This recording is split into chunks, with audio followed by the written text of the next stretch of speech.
Hi friends, smart kitchen കോറിയിലേക്ക് എല്ലാവർക്കും സ്വാഗതം. ഞാൻ ഹസീന നാസർ.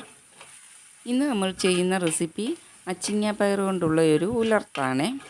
നിങ്ങൾക്ക് എൻ്റെ വീഡിയോ കണ്ടുകൊണ്ടിരിക്കുമ്പോൾ ഇഷ്ടപ്പെടുകയാണെങ്കിൽ ഒന്ന് ലൈക്ക് ചെയ്യുകയും സബ്സ്ക്രൈബ് ചെയ്യാത്ത കൂട്ടുകാരുണ്ടെങ്കിൽ ഒന്ന് സബ്സ്ക്രൈബ് ചെയ്ത് സപ്പോർട്ടും കൂടി ചെയ്യണേ. കഞ്ഞിക്കും ചോറിനും എല്ലാം പറ്റുന്ന നല്ലൊരു സൈഡ് ഡിഷാണ് പയർ കൊണ്ടുള്ള ഈ ഉലർത്ത്. ഇതെൻ്റെ നാത്തൂൻ്റെ വീട്ടിൽ നിന്നും കൊണ്ടുതന്ന പയറാണ്. അവർ വീട്ടിൽ കൃഷി ചെയ്ത് വിഷമൊന്നും അടിക്കാത്ത നല്ല ശുദ്ധമായ പയറാണ്. ഇത് കുറച്ച് പൊളിച്ചെടുക്കാവുന്ന പയറുമുണ്ട്, അധികം മൂക്കാത്ത ഒടിച്ചെടുക്കാവുന്ന പയറുമുണ്ട്. പയറെല്ലാം കഴുകിയെടുത്തതാണ്. ഇനി മൂത്ത പയറെല്ലാം നമുക്കൊന്ന് പൊളിച്ചെടുക്കാം. പയർ ഇതുപോലെ പൊളിച്ച് ഉള്ളിലുള്ള പയർമണികളെല്ലാം എടുക്കാം. മൂക്കാത്ത പയറെല്ലാം ഒടിച്ചെടുക്കുകയും ചെയ്യാം. ഇതുപോലെ എടുക്കുന്ന പയർമണി മാത്രമായിട്ടും തോരൻ വെക്കാനും ഉലർത്തുണ്ടാക്കാനും എല്ലാം നല്ലതാണ്.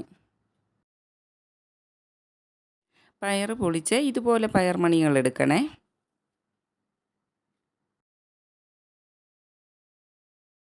പൊളിച്ചെടുത്ത പയറെല്ലാം ഒരു ചീനച്ചട്ടിയിലേക്ക് ഇട്ട് കൊടുത്തിട്ടുണ്ട്.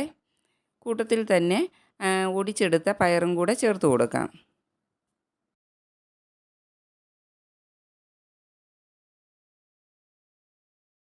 ഇതിലേക്ക് കുറച്ച് മഞ്ഞൾപ്പൊടിയും ആവശ്യത്തിനുള്ള ഉപ്പും കൂടി ചേർത്ത് കൊടുക്കാം. മഞ്ഞൾപ്പൊടിയും ഉപ്പും ചേർത്ത് കൊടുത്ത ശേഷം എല്ലാം നല്ലവണ്ണം ഒന്ന് തവി കൊണ്ട് മിക്സ് ആക്കി കൊടുക്കാം. ഇത് വേവിച്ചെടുക്കുമ്പോൾ നമ്മൾ ഒട്ടും തന്നെ വെള്ളം ചേർത്ത് കൊടുക്കുന്നില്ല. പയറിലുള്ള വെള്ളം കൊണ്ട് തന്നെ ഇത് ആവിയിൽ വെന്ത് കിട്ടുവേ.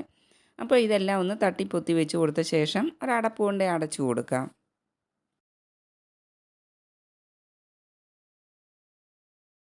നാലഞ്ച് മിനിറ്റ് കൊണ്ട് തന്നെ പയറെല്ലാം നല്ലവണ്ണം വെന്ത് വരുവേ. കണ്ടില്ലേ, നമ്മൾ വെള്ളമൊന്നും ഒഴിച്ച് കൊടുത്തില്ലെങ്കിലും പയറിലുള്ള വെള്ളം കൊണ്ട് അടിയിലൊന്നും പിടിക്കാതെ വെന്ത് വന്നിട്ടുണ്ട്.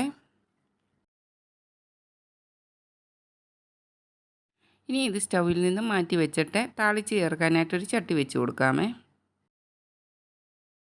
ആവശ്യത്തിന് വെളിച്ചെണ്ണ ചേർത്ത് കൊടുക്കാം. എണ്ണ ചൂടായി കഴിയുമ്പോൾ കടുക് ചേർത്ത് കൊടുക്കാം. കടുകെല്ലാം പൊട്ടിക്കഴിയുമ്പോൾ അതിലേക്ക് കുറച്ച് വെളുത്തുള്ളി അരിഞ്ഞതും കൂടി ചേർത്ത് കൊടുക്കാം. വെളുത്തുള്ളി എല്ലാം ഒന്ന് കളർ മാറി കിട്ടുന്നിടം വരെ വഴറ്റി കൊടുക്കാം. വെളുത്തുള്ളി കളർ മാറി വന്നു കഴിയുമ്പോൾ അതിലേക്ക് ഒരു 20 ചുവന്നുള്ളി ചതച്ചതും കൂടി ചേർത്ത് കൊടുക്കാം.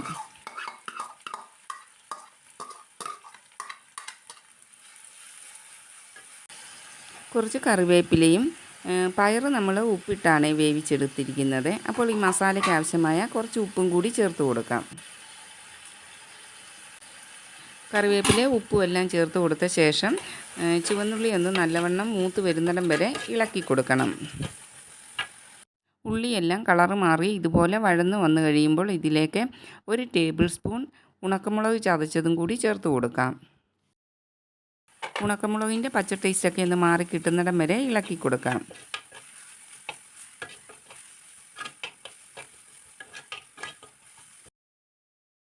ഇനി ഇതിലേക്ക് വേവിച്ച് വെച്ചിരിക്കുന്ന പയർ ചേർത്ത് കൊടുക്കാം.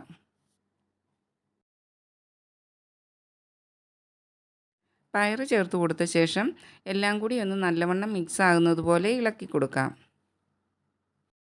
പയർ കുഴഞ്ഞു പോകാത്ത രീതിയിൽ വേണം നമുക്ക് ഈ ഉലർത്ത് തയ്യാറാക്കിയെടുക്കാൻ.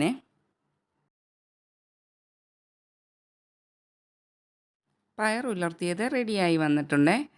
ഇത് ചോറിനും കഞ്ഞിക്കും എല്ലാം കൂട്ടി കഴിക്കാൻ നല്ല ടേസ്റ്റാണ്. ഇനിയും പയർ വാങ്ങുമ്പോൾ നിങ്ങൾ ഇതുപോലൊരു ഉലർത്തുണ്ടാക്കി നോക്കണേ. എല്ലാവർക്കും ഇഷ്ടപ്പെടും. പയർ ഉലർത്തിയതിൻ്റെ കൂട്ടത്തിൽ ഒരു മീൻ ഫ്രൈയും കൂടി നമുക്ക് റെഡിയാക്കാം. അധികം വലിപ്പമില്ലാത്ത 6 അയലയാണ് ഞാൻ ഫ്രൈ ചെയ്യാനായിട്ട് എടുത്തിരിക്കുന്നത്. ഇത് വെട്ടിക്കഴുകി ക്ലീനാക്കി വരഞ്ഞെടുത്തിട്ടുണ്ട്. ഇനി മീനിൽ തേക്കാനായിട്ട് ഒരു മസാല നമുക്ക് റെഡിയാക്കാം. അതിനായിട്ട് ഒരു പാത്രത്തിലേക്ക് 1/2 ടീസ്പൂൺ മഞ്ഞൾപ്പൊടിയും 1/2 ടീസ്പൂൺ എരിവുള്ള മുളക് പൊടിയും 1 ടീസ്പൂൺ കാശ്മീരി മുളക് പൊടിയും 1/2 ടീസ്പൂൺ കുരുമുളക് പൊടിയും 1/4 ടീസ്പൂണിൽ താഴെ ഉലുവ പൊടിച്ചതും 1/2 ടീസ്പൂൺ പെരിഞ്ജീരകപ്പൊടിയും ആവശ്യത്തിനുള്ള ഉപ്പും കൂടി ചേർത്ത് കൊടുക്കാം. ഇതിലേക്ക് ഒരു തണ്ട് കറിവേപ്പിലയും ചേർത്ത് ആവശ്യത്തിന് വെള്ളം കൂടി ഒഴിച്ച് ഈ മസാലക്കൂട്ടൊന്ന് കുഴച്ചെടുക്കാം.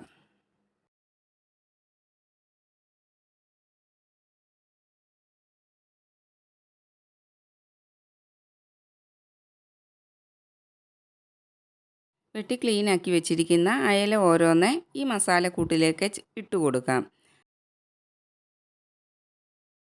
ഇനി മീനിലേക്ക് ഈ മസാലയെല്ലാം നല്ലവണ്ണം ഒന്ന് തേച്ച് പിടിപ്പിക്കാം. മീനിൻ്റെ വയറിനുള്ളിലും വരഞ്ഞു കൊടുത്തിടത്തുമെല്ലാം നല്ലവണ്ണം മസാല തേച്ച് പിടിപ്പിക്കണം.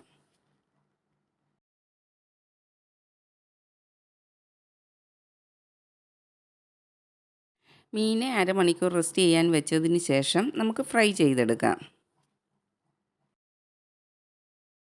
ഈ ചേരുവകളെല്ലാം മീന് നല്ലൊരു ടേസ്റ്റ് തന്നെയാണ് കൊടുക്കുന്നത്. ഒരു പാൻ സ്റ്റൗവിൽ വെച്ച് കൊടുത്തിട്ടുണ്ട്. അതിലേക്ക് മീൻ ഫ്രൈ ചെയ്യുന്നതിന് ആവശ്യമായ വെളിച്ചെണ്ണ ഒഴിച്ചു കൊടുക്കാം. എണ്ണ ചൂടായി കഴിയുമ്പോൾ അതിലേക്ക് മീൻ ഓരോന്നായിട്ട് ഇട്ട് കൊടുക്കാം.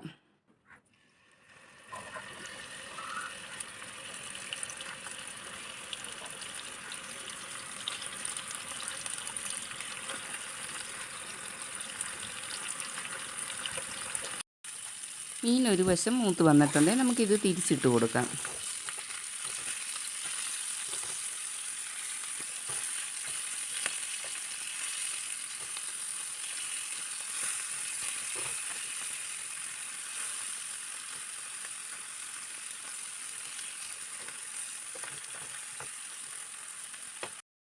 മീൻ രണ്ട് വശവും ഫ്രൈ ആയി വന്നിട്ടുണ്ട്. നല്ല ടേസ്റ്റുള്ള ഒരു മീൻ ഫ്രൈ ആയിരുന്നു ഇത്. ചൂടോടുകൂടി കഴിക്കാൻ അടിപൊളി ടേസ്റ്റായിരുന്നു.